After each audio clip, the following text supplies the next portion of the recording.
Bring the biggest political stars and most crucial speeches of the year. Tune in on Monday, August 19th and Tuesday, August 20th from 7 p.m. until 10 p.m. Then on Wednesday, August 21st, we're live from 7 p.m. until 10 p.m. as our own Governor Tim Walz takes the stage, highlighting how Minnesota became a progressive haven and a model for the rest of the country. And on Thursday, August 22nd, join us from 7 p.m. until after 10 as Vice President Kamala Harris delivers her highly anticipated speech to close out the convention. Our coverage will be hosted by Dom and Crute from the Devil's Advocates radio show, bringing you unparalleled insight and analysis. And unlike the Republicans, this convention promises to be anything but weird. It's all about progressive action and a vision for the future. Don't miss a minute of the Democratic National Convention live on AM 950, Monday, August 19th through Thursday, August 22nd. Listen over the airwaves or stream it at am950radio.com. Everyone likes a litter-free ride on Metro Transit buses and trains, so pitch in. Take pride in your ride and take your trash off with you when you get off at your stop. You'll find trash bins at every Metro station. Want to help clean up transit stops in your neighborhood? Join the hundreds who volunteer to adopt a stop and keep it picked up. Learn more at metrotransit.org/adopt-a-stop. That's metrotransit.org/adopt-a-stop. Get ready to laugh out loud with Matt Matthews at the State Theater on January 23rd. Hailing from Alabama, Matt is a stand-up comedian, social media sensation, and an award-winning boudoir photographer. He skyrocketed to fame during the pandemic with his hilariously raw posts and side-splitting videos. Matt's back on the road with his all-new show, Bougie on a Budget, bringing fresh material from his international tour. Don't miss Matt Matthews at the State Theater in Minneapolis on January 23rd. Tickets go on sale this Friday at Ticketmaster.com. Plus, tune into the Matt McNeil Show this week for chances to win tickets. Hey, Cudahy to all my friends and relatives in four directions. This is Robert Pilot of Native Roots Radio presents I'm Awake. I'm here to ask you for your support. Finding honest Native-centered news is not easy. But with your support, we're able to provide accurate information about Standing Rock, Line 3, treaty violations, and COVID-19 in our Native communities. Please visit Native Roots Radio Network on Patreon and donate if you can. That's Native Roots Radio Network on Patreon. Pinigigi, and thank you for your support. With your AM 950 weather, I'm Brett Johnson. Look for showers and storms tonight with a low around 65. Oh my God. Rain with a high near 76, and Friday partly sunny with a high near 75. Tired of ordinary meals? Elevate your culinary experience with Vinaigrette's premium oils and vinegars. Extra virgin olive oils to balsamic vinegars, they've been perfecting the art since 2009. A family-owned gem at 50th and Xerxes in Minneapolis. Visit vinaigrettemn.com for a taste of excellence. Portions of Native Roots Radio may be pre-recorded. Good day to be indigenous. Get up, stand up. They are going to become more brutal. Couldn't cut, hit me, cut again. Because all the hippies were trying to be Indians anyway. They're going to become more repressive because it's a matter of dollars and their illusionary concepts of power. Hey, Victor. We must live in balance with the earth. And also with recent happenings at Wounded Knee. I am awake. Welcome to Native Roots Radio presents I'm Awake, and I'm your host, Wakanja Hade, which means distant thunder. Hu Ho-Trunk Raja Wakunja Hade Hinga Dana. Welcome to Native Roots Radio.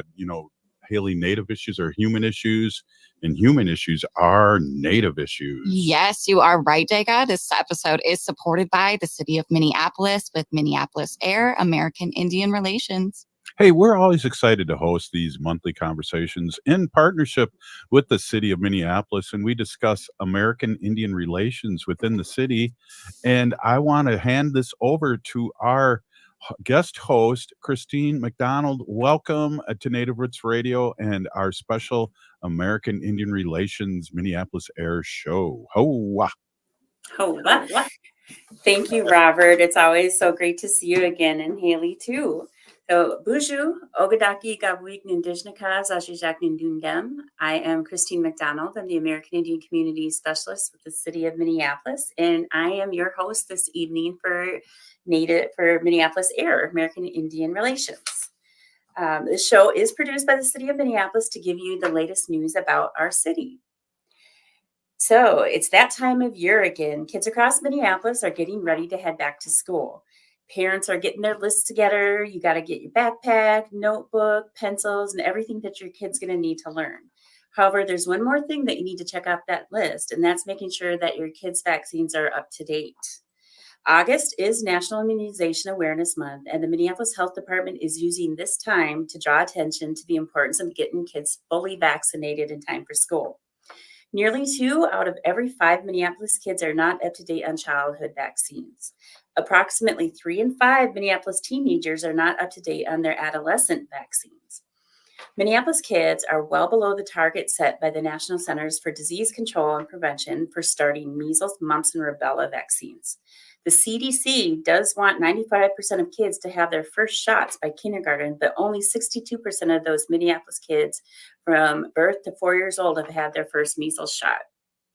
Looking closer at that data, we have 71% of kids ages 5 to 9 up to date on measles, and only 60% of 4-year-olds are getting their measles shot. Falling below the CDC target has our families, schools, and communities vulnerable to a measles outbreak. So a little more than half of Minneapolis 15 to 19-year-olds have had their first shot to vaccinate against meningitis and HPV.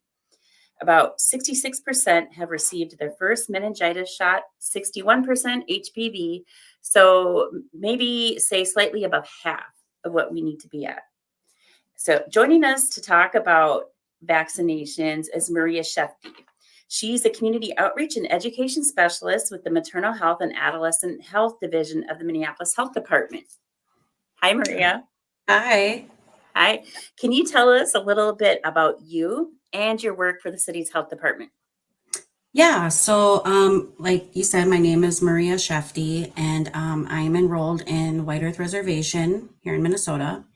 Born and raised in South Minneapolis, still a South Minneapolis resident. And I have been brought on to the City of Minneapolis Health Department in this current role that I'm in. And I was brought on in February, and I'm the American Indian Liaison for the Maternal and Child and Adolescent Health Team. And part of what I do is outreach and education on vaccinations in the different Minneapolis communities. My focus has been on the American Indian community, building relationships with the different organizations, getting out there talking to community members about the importance of being vaccinated and up to date with vaccinations. Also, another thing that I do with my team is pop-up vaccination clinics. So we'll have a pop-up vaccination clinic outside of a clinic or hospital setting. We've done them at farmers markets, community events, parks. It's a way to get people vaccinated out there that's low barrier and easy for them to get to. Yeah, it is. I've seen you guys out there, and I've seen people getting their vaccinations out at like farmers market, Indian Month events. That was pretty cool. Yeah. So the health department is making a big push for parents and guardians to check their child's vaccine status and get their children's immunizations up to date. What do our parents need to know to do that? Well, they need to know, well, it's so important to know that you are up to date on what vaccines you need. And like, it's a hard feeling when we see our kids getting sick, right? And we want to do anything we can to make them feel better. And part of what we could do is getting them vaccinated. And especially from diseases that are preventable, like measles. And if you get your child vaccinated today, it saves you all kinds of troubles that could happen in the future with getting sick. Getting sick, there's a big impact on your family. Everyone can get sick if they come in contact with somebody and you're not vaccinated. So being vaccinated, protects everybody in your family and everyone you come in contact with. Especially, I want to emphasize protecting our elders, because we find them to be, they're so important to us, and not being vaccinated could get them sick, and that can look really terrible. We don't even want to imagine, even our little ones. So being vaccinated, just keeps you all the way around protected. Even if you come in contact with someone that isn't vaccinated. So, we encourage you to talk to your healthcare providers and your doctors, and just be informed on what vaccines are due for you and which ones you're supposed to already have and which ones are coming up in the future. So. Thank you. I understand that your team recently reviewed the data around Minneapolis children who are not up to date on those vaccines. And how concerned is your team? Well, the Minneapolis Health Department's always concerned when someone's health isn't fully protected. We really encourage parents to review their child's vaccination list with their primary doctor to make sure that their immunizations are all up to date.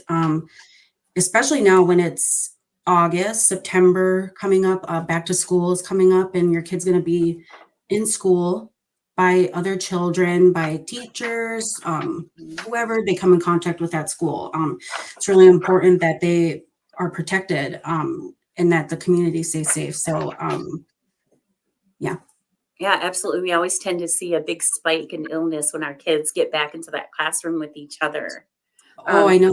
Yeah. Inevitable. The only other thing I wanted to mention is that the city and county do offer free clinics. And you can go to the Minneapolis website at minneapolismn.gov and just search the website for free vaccine to find a clinic near you. Yes, that is what I wanted to mention. Sorry, I forgot that. Yeah, go on to the Minneapolis website, minneapolismn.gov/vaccines, and it will show you a list of all the clinics that are coming up. Yeah. Thank you. Mm-hmm.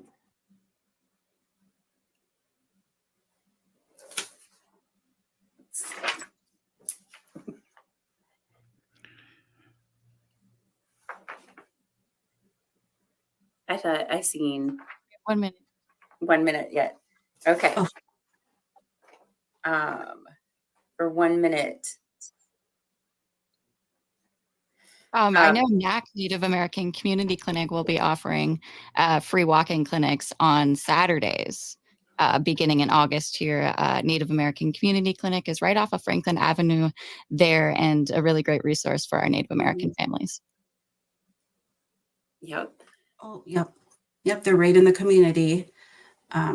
They're very close to a lot of places that, the community needs. So they're right there. Do you have one coming up that you guys are going to be at? So we have one coming up at Corcoran Park on August 30th. And I believe, you know what? I don't want to give the wrong time. I did have it. I believe it's from It'll be on the city website, right? It will be on the city website, yes. And there we're going to be providing different vaccines for the community, and that's a park in South Minneapolis, Corcoran Park. Yep, I grew up around there. This is Minneapolis A.I.R presented by Native Roots Radio. We're going to take a short break here and come right back. Great job, you guys, and I can't wait to hear more.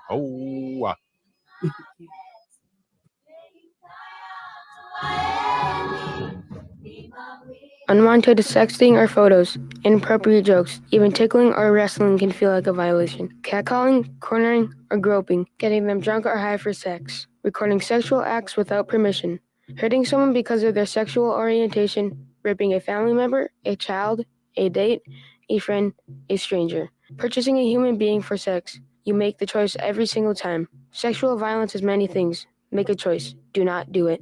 Sponsored by the Minnesota Indian Women's Sexual Assault Coalition. Everyone likes a litter-free ride on Metro Transit buses and trains, so pitch in. Take pride in your ride and take your trash off with you when you get off at your stop. You'll find trash bins at every Metro station. Want to help clean up transit stops in your neighborhood? Join the hundreds who volunteer to adopt a stop and keep it picked up. Learn more at metrotransit.org/adopt-a-stop. That's metrotransit.org/adopt-a-stop. J&S Bean Factory is a native-owned, community-supported, cozy, artsy coffee shop which offers roasted on-site beans, live music, and baked goods. Relax in the beautiful outside patio. City Pages writes, voted top 10 coffee shops. Tucked into a quiet corner of St. Paul's Highland Park neighborhood, this coffee shop roasts beans on-site from the best coffee-growing countries in the world. Located at 1518 Randolph Avenue, St. Paul. The good stuff. Minnesota has the only original wolf population in the continental United States. And 80% of Minnesotans believe the wolf should be protected. Howling for Wolves is asking Minnesotans to respect our true wildlife manager, the wolf. Their survival is critical to our ecosystems, our communities, and even our economy. As highly intelligent animals with strong social bonds, Minnesota wolves deserve to be protected and admired. Learn more at howlingforwolves.org. Let's live and let howl.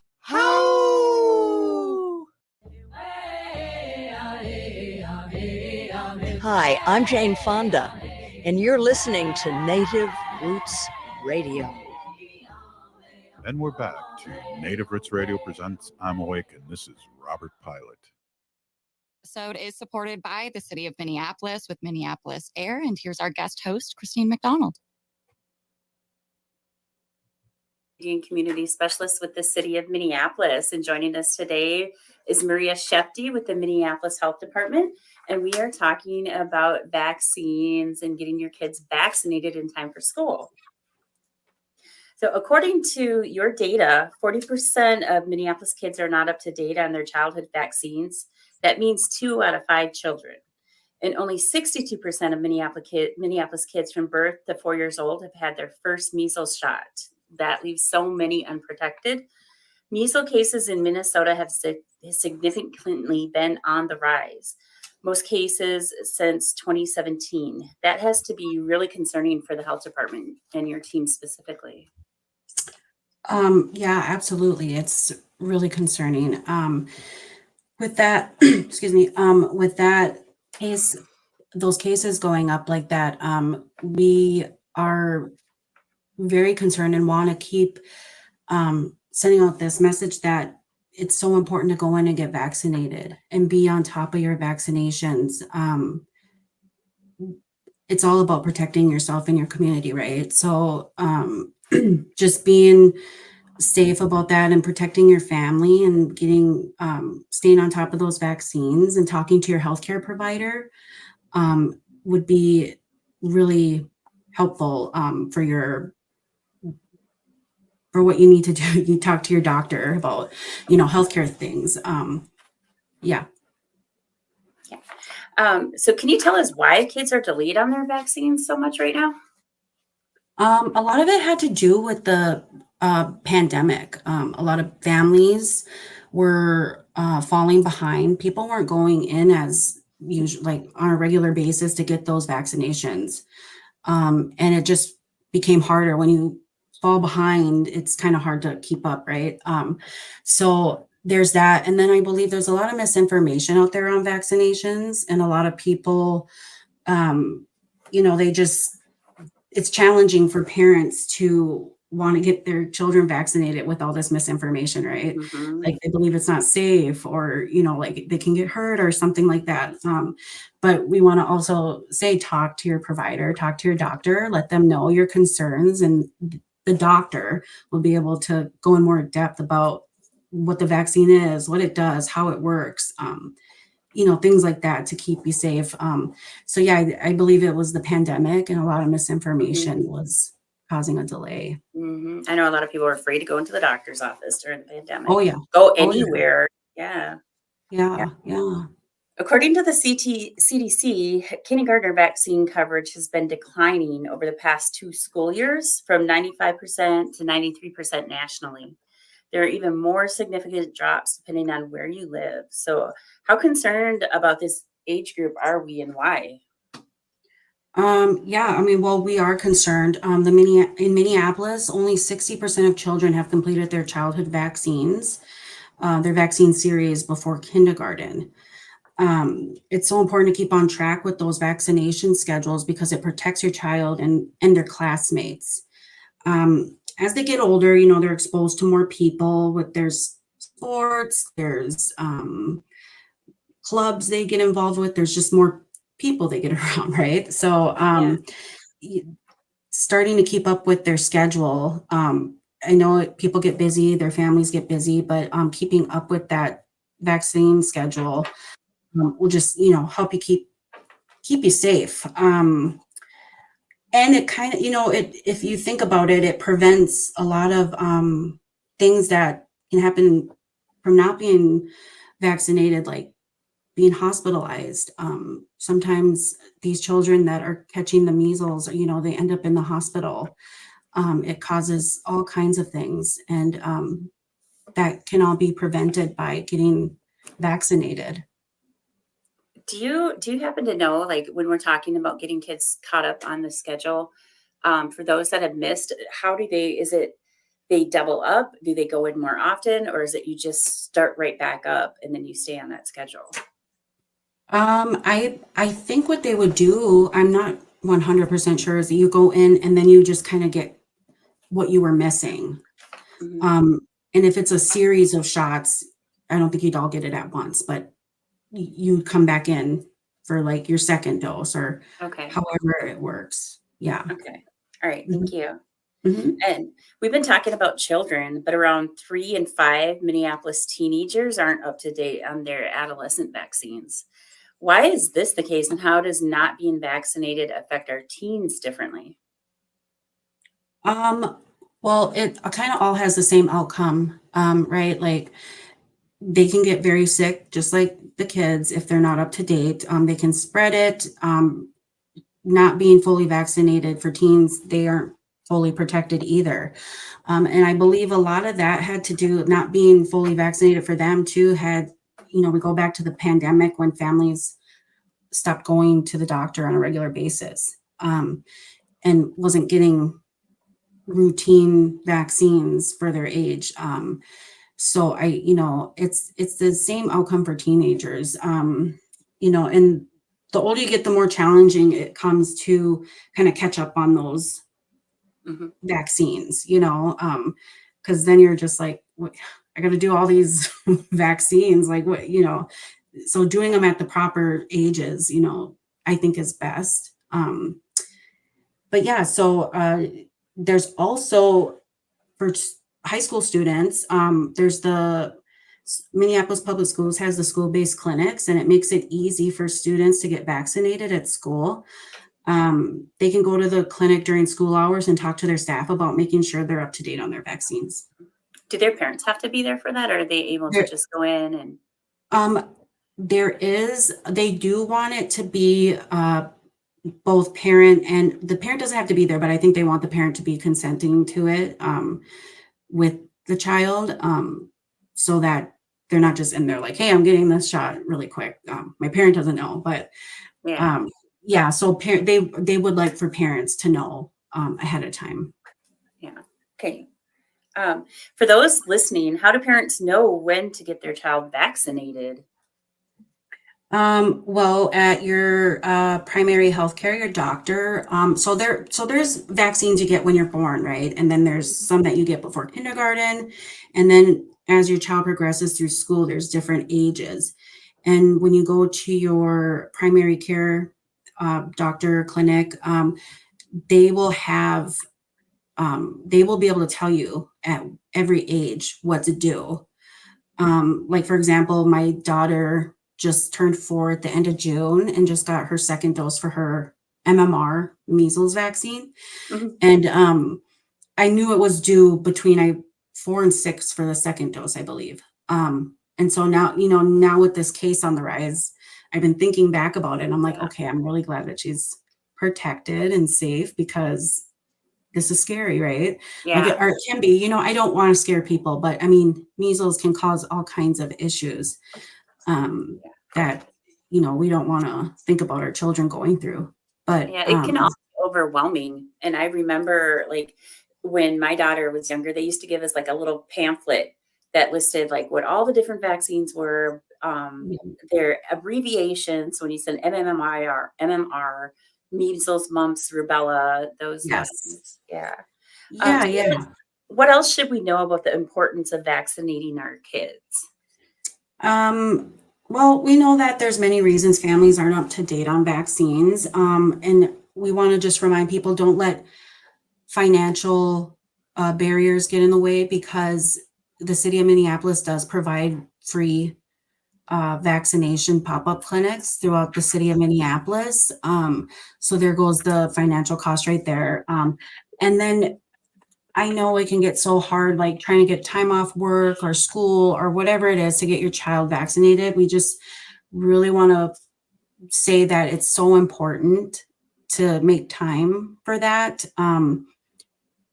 Just being able to get them vaccinated gives you such peace of mind. When you know that your family is safe, right? And then, we want to tell people to not be distracted by misinformation on vaccines. Go to a trusted source like your doctor or people you trust in the community, and they can tell you about the vaccines, the right information.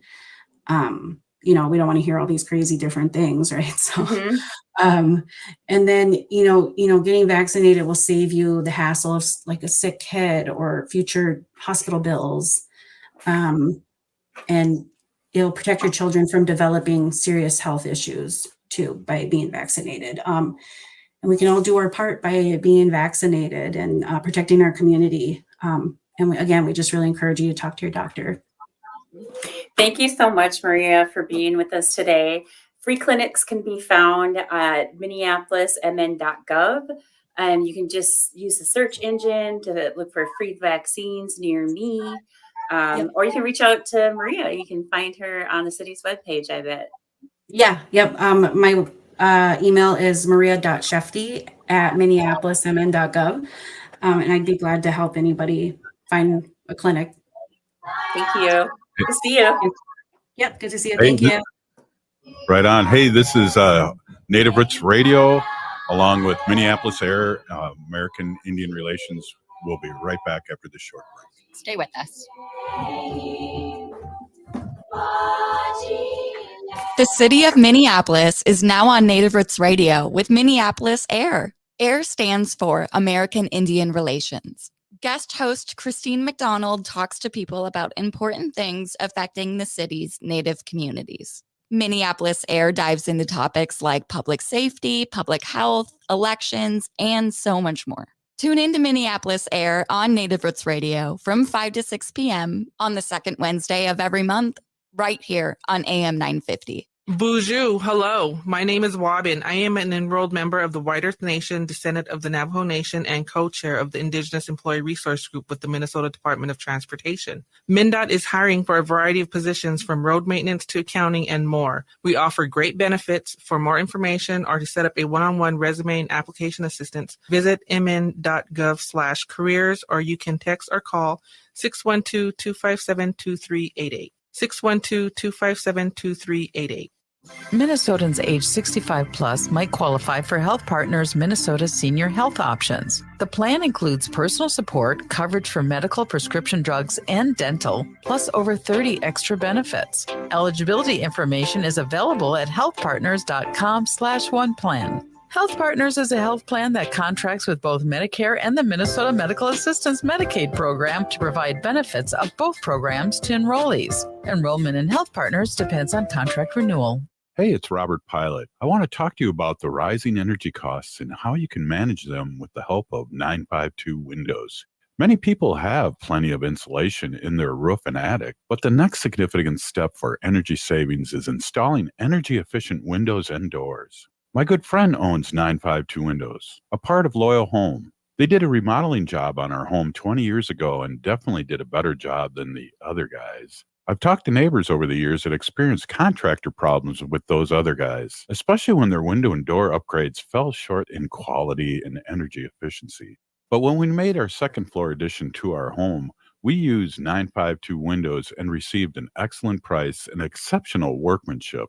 Since then, we've seen much lower energy bills. So for your next home remodeling project, go with 952 Windows. Trust me, you won't regret giving them a call at 952 Windows or 952windows.com. AM 950 KTNF, St. Louis Park, Minneapolis, St. Paul. Back to school is just around the corner, and Seward Co-op is here to help get students of any age stocked up with affordable organic options, specialty snacks, and meals from the hot bar for nights when you don't want to cook. Whether you need coffee to get your school drop-off going or just need a place to study, Seward Co-op has you covered this school year. Learn more at seward.coop. That's seward.coop. You want a fast way to save some money? It's easy with Rudy Luther Toyota. Start with the Luther Advantage Card. With every new and used vehicle purchased, you'll get 3 years of 10 cents off per gallon of gas at Holiday Station stores, as well as $6 off the Works car washes. That's a lot of savings, especially when you tag that with the incredibly fuel-efficient Toyota hybrid models. Buying at Rudy Luther Toyota makes you a smart shopper. Find out all the details about the Luther Advantage Card, including all the ways you can save by visiting Rudy Luther Toyota, the southeast corner of 394 and 169 in Golden Valley. With your AM 950 weather, I'm Brett Johnson. Look for showers and storms tonight with a low around 65. Thursday, more rain with a high near 76. And Friday, partly sunny with a high near 75. If you need new windows, doors, or more, choose 952 Windows. They offer top-tier quality, unbeatable warranties, and Energy Star's most efficient ratings. Part of Loyal Home, 952 Windows is trusted by even their competitors' employees. Schedule them today at 952windows.com.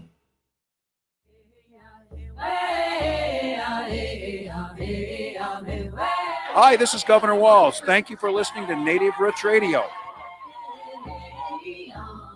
And we're back to Native Roots Radio presents I'm Awake, and this is Robert Pilot. Today's episode is supported by the city of Minneapolis with Minneapolis A.I.R, American Indian Relations. And here's our guest host, Christine McDonald. Good evening and welcome back. I'm Christine McDonald with the City of Minneapolis, American Indian Community Specialist, your host for Minneapolis A.I.R. I am honored to welcome our next guest from the city's Civil Rights Department. The department has new leadership and a renewed commitment to ensure equity and fairness for all who call Minneapolis home. Joining me is Michelle Phillips, the Director of Minneapolis Department of Civil Rights, and Kaela McConnon Diarra, Labor Standards Director in our Civil Rights Department, who will share about ways residents can serve on our civil rights boards and commissions. Thank you for joining us here on Minneapolis A.I.R. Thank you for having us, Christine. I'm excited. Director Phillips, first, can you tell us a little about you and your work before arriving at the city? Absolutely. So, of course, Michelle Phillips, the newly appointed Director of Civil Rights for the city of Minneapolis, but I hail all the way from Baltimore, Maryland, originally, military brat, very committed to public service and public safety, accountability, and enforcement. Prior to being appointed to this current position, I was in Oakland, California as the inaugural Inspector General for the city of Oakland.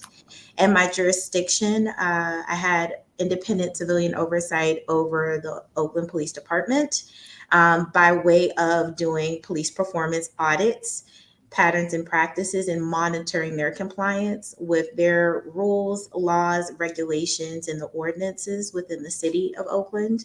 Prior to that, I was the Deputy Inspector General for the city of Baltimore, where I investigated fraud, waste, abuse, public corruption with all city government. So my jurisdiction was the entire city. Anybody who did business with the city or received any money or funds from the city, which also included the Baltimore City Police Department as well. So I love public service. It's in my heart, and also accountability and being there for the residents that we serve.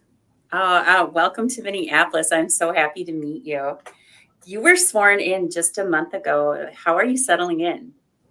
Oh my goodness, full steam ahead. There's a lot of work to get done, and I have an amazing team. I think there's opportunity here. I've been communicating as much as possible with enterprise leadership as well as with community members. I try to go out, actually, when I leave here, I'll be going to George Floyd Square for office hours that we have every Wednesday.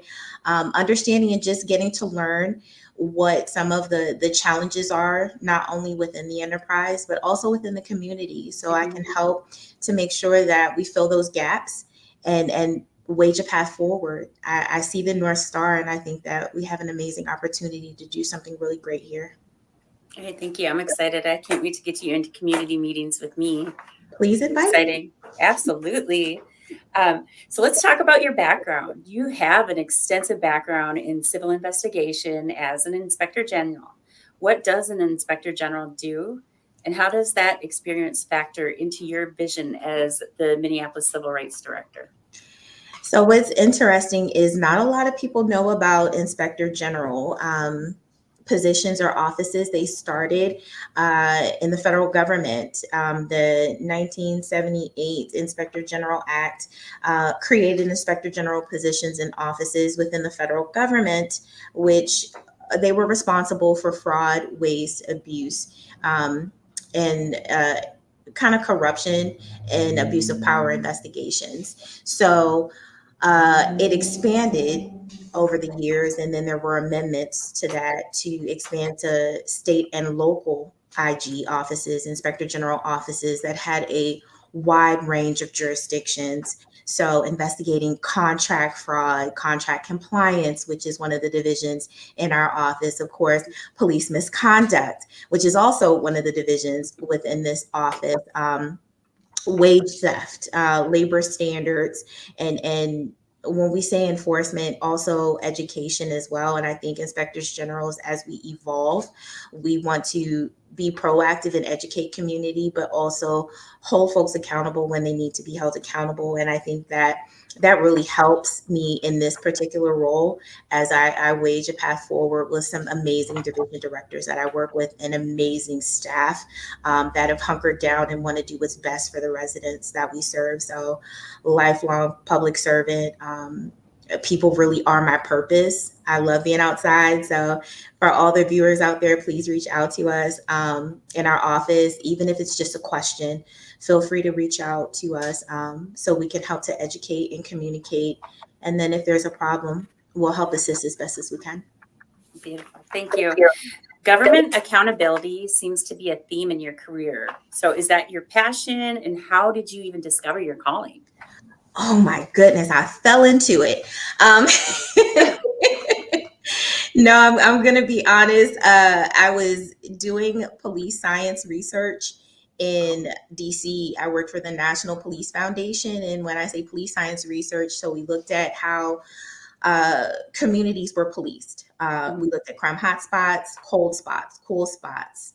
And we just really kind of took a look at how police officers interacted in those areas and their responses to critical incidents such as mass shootings, riots.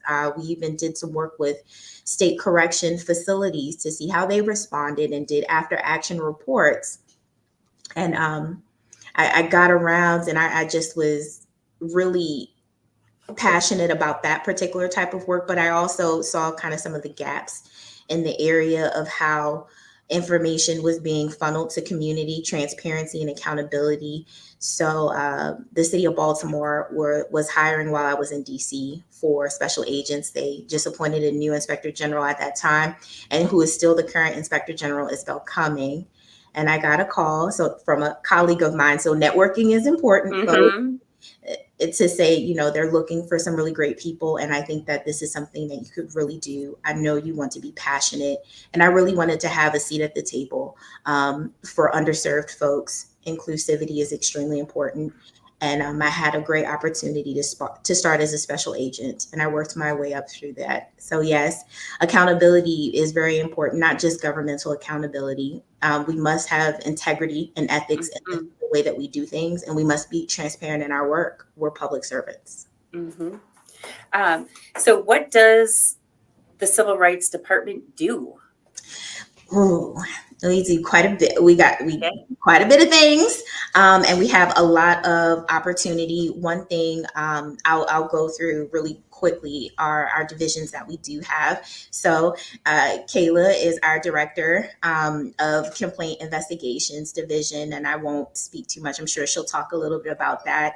And they work to prevent and prohibit discrimination in the city of Minneapolis. We also have our Office of Police Conduct Review. Let me actually back up. So Kaela and the CID department also is responsible for staffing the Civil Rights Commission, which we'll talk about a little bit later. The Office of Police Conduct Review is a neutral, impartial division that does and receives public complaints regarding allegations of police misconduct. And that division staffs the CCPO, which is our Community Commission, on police oversight. We also have Labor Enforcement Division, which Kaela is the interim director of that division, and they enforce in short the sick and safe time ordinance, minimum wage theft as well.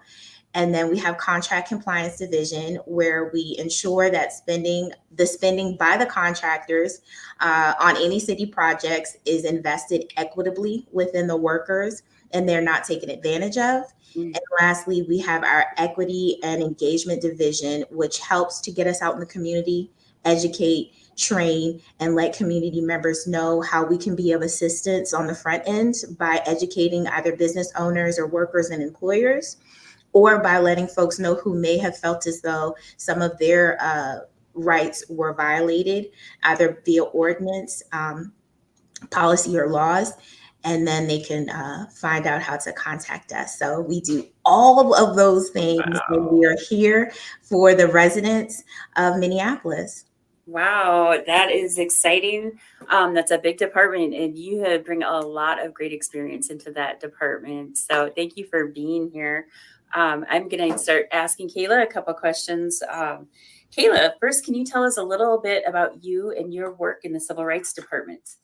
Absolutely. Thanks, Christine. Thanks so much for having us. We're so excited that Michelle is here with the department. So I currently manage both the Complaint Investigations Division and the Labor Standards Enforcement Division. And as Michelle stated, so the Complaint Investigations Division, we're tasked with enforcing the city's civil rights ordinance. And what that largely means is that we accept and investigate complaints of discrimination. And it really can be discrimination in many different areas of life, as long as it's occurring within the city of Minneapolis. It's something we can look into. We investigate employment discrimination, housing discrimination, discrimination in public services. So if you're interacting with an employee of the city of Minneapolis and you feel like it was discriminatory, that's something that we can look into. And when I'm talking about discrimination, what I'm referring to is negative treatment based on your protected class. And what a protected class is, something about your identity that you cannot or should not be asked to change. So it's things like race, gender, sexual orientation, religion, disability, and the like. If you believe that that is really the reason why you're being mistreated in any of these different areas of life, that's something that we want to hear about and want you to submit a complaint, and we want to attempt to be of assistance on that. I also lead the Labor Standards Enforcement Division, and Michelle covered this very well already as well. But so what that division does is it really enforces the different city level labor laws. So though there's kind of three main buckets of those labor laws, and that is the sick and safe time ordinance, which requires that employers give employees 1 hour of sick time for every 30 hours worked. It's the city's minimum wage, which recently increased to $15.57 an hour, and it's preventing wage theft, so enforcing our wage theft ordinance. That safe and sick time, is that new? Fairly. It's been around for a few years in the city of Minneapolis. It is now a statewide law, and that is new. That's as of January of this year. So that's still new to the entire state. And we're really excited about that, and that those protections are expanded beyond just the city level. Thank you. I will add, we talked about these different things, wanting to hear from you and your complaints. If that is something that you're experiencing, you can call 311. You can come to City Hall and visit us. You can also find complaint forms online. Right on. Hey, we're Minneapolis A.I.R, American Indian Relations, sponsored by Native Roots Radio, and we'll be right back after this short break.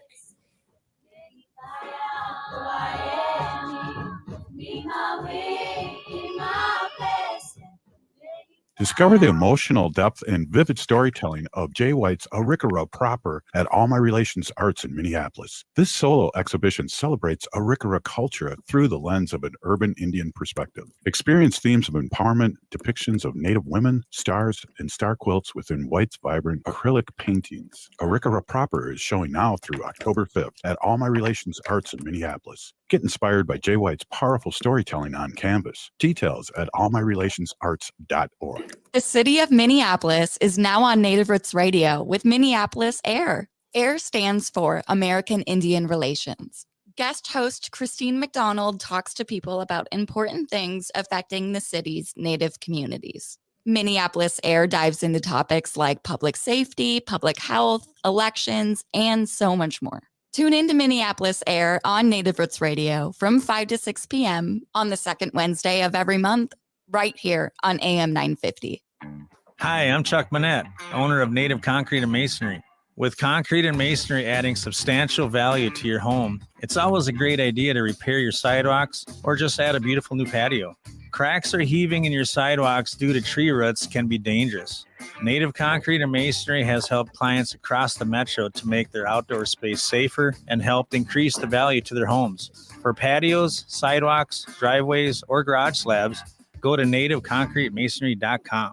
Join the community spirit at Four Sisters Farmers Market, a seasonal hub for cultural placemaking, food access, and Indigenous values. Four Sisters Farmers Market has always emphasized their commitment to the community and inclusivity, accepting SNAP and EBT benefits. Stop by and get affordable, healthy, and culturally appropriate local food. Four Sisters Farmers Market is open Thursdays 11 a.m. to 3 p.m. and is located on the American Indian Cultural Corridor off of Franklin Avenue in Minneapolis. Discover more about Four Sisters Farmers Market on their social media accounts. Hi, this is Representative Sharice Davids from Kansas. I'm Ho Chunk, and you're listening to Native Roots Radio. And we're back to Native Roots Radio presents I'm Awake, and this is Robert Pilot. Today's episode is supported by the City of Minneapolis with Minneapolis A.I.R, American Indian Relations, and here's our guest host, Christine McDonald. Good evening. I am Christine McDonald. Welcome back. I'm the American Indian Community Specialist with the City of Minneapolis. And in this segment, we are having a discussion with Michelle Phillips, who is the new director of the Minneapolis Civil Rights Department, and Kaela McConnon Diarra, who is the Minneapolis Labor Rights Director. Did I say that right? Probably not. Labor Standards Enforcement and Complaint Labor Standards Enforcement. Yes, it's a long title. Thank you so much. One thing I was thinking about, and I asked about what the Department of Civil Rights does for the City of Minneapolis. I do know that there's a state civil rights department as well. And how is that different than what we have for the city? And when would you go to either? Great question. So there is a very similar agency, the Minnesota Department of Human Rights, and they have jurisdiction over the entire state of Minnesota, where the City of Minneapolis Civil Rights Department would only have jurisdiction over the city of Minneapolis. Largely, you could go to either with any sort of complaint. We certainly encourage folks to come to the City of Minneapolis Civil Rights Department. We're a little bit biased over here. Yeah. I do think we do a really good job of very efficiently responding to people and conducting our investigations in a very both effective but also efficient way. So I do encourage folks to come our way. There are some variations in protections across the board from Minnesota and the city of Minneapolis, but they are largely similar processes. But if you've experienced discrimination in the city of Minneapolis, we certainly encourage you to come to us first with your concerns, and we'll investigate them. I do want to reiterate, if you've experienced discrimination, if you've experienced labor standards enforcement violations, so you don't believe you're being paid the correct minimum wage, maybe you aren't being provided sick and safe time, or maybe you've experienced wage theft. Someone didn't pay you a final paycheck or didn't pay you what the agreed upon wage was for the work that you were doing.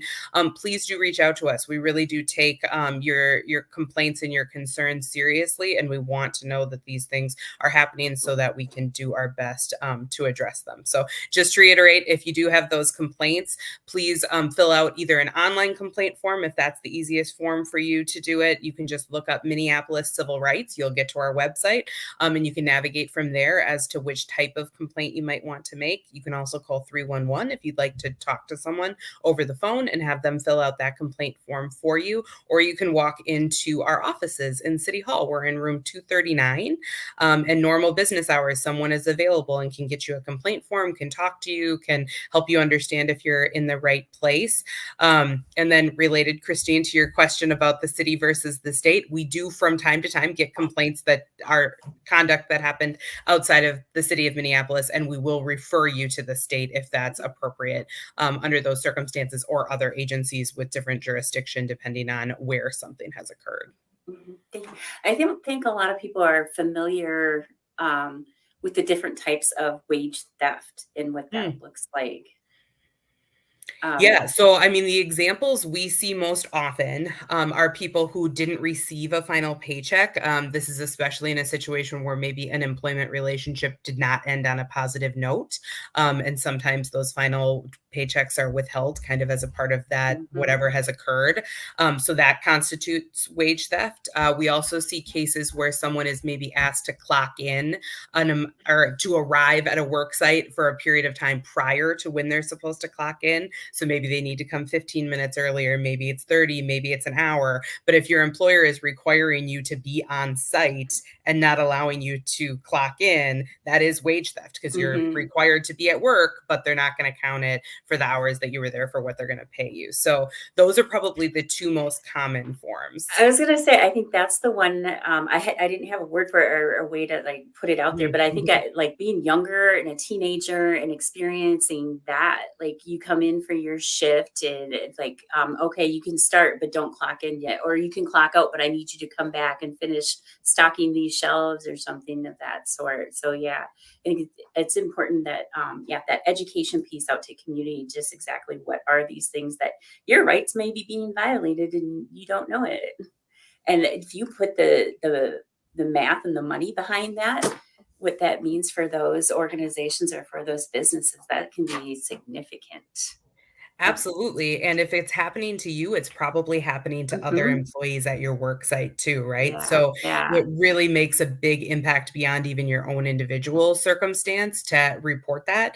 Our investigations, we investigate the workplace as a whole, right? So we're not even necessarily just investigating your set of facts, what you've brought forward. It really opens the door for us to take a look at, is this business complying with our labor laws across the board? So you might have had an issue where you feel like you experienced wage theft, but we're going to look closer at, your pay stubs and see, hey, does it look like you were being provided sick and safe time? If not, we're going to be looking into that issue as well. So making that complaint really, it strengthens the protections for everyone at the place where you work. Would the business know it was me that made the complaint, or would you come in? Yeah. Not necessarily. So sorry, that's a good question. So that is something that we can keep confidential. It largely depends on the person that's making the complaint. Some people actually, have no problem with the business knowing it was them that made the complaint. But if that's something that someone is concerned about, that's certainly something we can work with them on keeping their identity confidential. Thank you so much for expanding on that for me. So what boards and commissions exist in the Civil Rights Department, and why? What do they do? Why do we need them? Yeah, so boards and commissions are a really valuable part of the work that the department does. We really enjoy supporting these and working with these boards and commissions on just promoting civil rights across the city and ensuring they're protected to the best of our ability for the residents of Minneapolis. So there are 3 different boards or commissions that are supported by the department. There is our Civil Rights Commission, which is supported by the Complaint Investigations Division, and that commission really works on, as the title suggests, civil rights issues that are of concern to the Minneapolis residents. We also have our Workplace Advisory Committee, which works on labor-related issues. And then we have our Community Commission on Police Oversight, which works on police oversight, police misconduct sort of issues. They all play really important roles in a variety of different kind of facets of the department's work. So both the Civil Rights Commission and the Community Commission on Police Oversight play really valuable roles in our actual case processes, which I think is really important and unique to the boards and commissions that work with the Civil Rights Department. So on the Civil Rights Commission side, they are the body that reviews appeals of the department's civil rights-based decisions. So that's a really valuable role that they play. They review them and they ensure that the department did everything it needed to do to come to an objective and correct conclusion. And then our CCP CPO, our Community Commission on Police Oversight, serves on review panels as well to take a look at police misconduct cases. And they're in there to make a recommendation as to whether or not an allegation has merit. So it's a really valuable, really important part of that decision making that needs to happen in those types of cases. And then our Workplace Advisory Committee really has been instrumental in moving forward a lot of these labor laws that we're talking about. A lot of these labor laws are really quite new to the city level and to the city of Minneapolis. They've only been around for a few years. And these folks have really been able to be a really instrumental part of creating what those look like and how they should be enforced. Oh, wow. That is so much work. I want to thank you both for being with me this evening and joining me on Minneapolis A.I.R. I haven't met you in person. I'm really looking forward to meeting you both in person and having you come out into my community so people can meet you and know who you are. Have a great evening. Christine, can I make one more final plug? I just want to mention that for folks that want to participate on boards and commissions, applications will be open September 1st through the 31st, and they'll be available on the city's website if you look up Minneapolis Boards and Commissions. Beautiful. Thank you. Thank you, Christine. Thank you. Great show. Great show, you guys. Hey, it's Patrick. This is one of everybody's least favorite things to hear, but we're heading into the home stretch of summer. Back to school is right around the